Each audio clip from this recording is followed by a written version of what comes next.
This is how I would recommend tailoring your nutrition towards weight loss.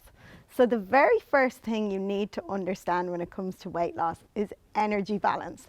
So energy balance 101 is essentially calories in and calories out, but there's a little bit more to it than that.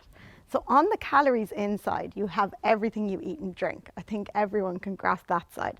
But on the calories outside, there's a little bit more to it. So there's 4 parts to the calories outside. The first part is what's called your basal metabolic rate. So this is the amount of calories your body needs every single day just to keep itself alive.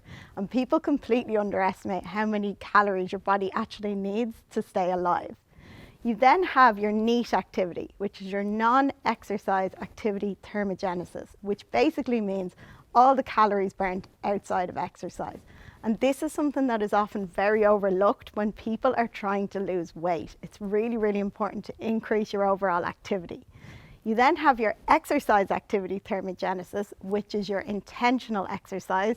And it's worth pointing out here that the purpose of exercise is not to burn as many calories as possible. The sole purpose of exercise should be to actually try to build muscle, because what this will actually do is increase your basal metabolic rate. And lastly, the thermic effect of food. So this is really important, and this is why having a high protein diet is important when it comes to fat loss. The thermic effect of food determines how many calories the food actually requires to be broken down in your body, and protein requires more calories than carbohydrates and fat. So when you're looking to drop body fat, the most important thing is a calorie deficit. So the best way to do this is to calculate out your maintenance calories. You will actually usually find calorie calculators online, and then put yourself in a slight deficit of about 20 to 25%. I don't recommend cutting your calories any lower than that, because then it is just not sustainable. My next top tip is consistency over perfection.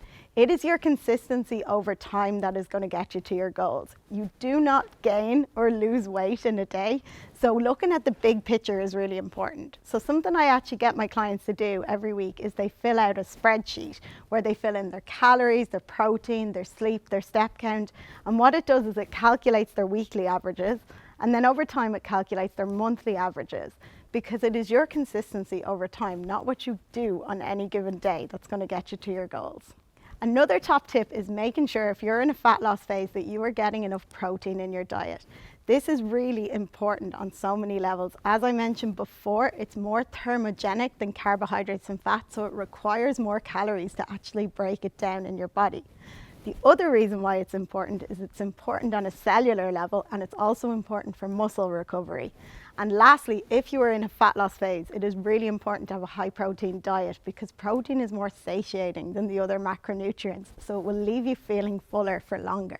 My last tip here is food quality. So even though from a fat loss standpoint, the most important thing is a calorie deficit, it is important what you fill those calories with. So yes, essentially you could drop weight by just eating McDonald's all the time, but you're not going to feel great.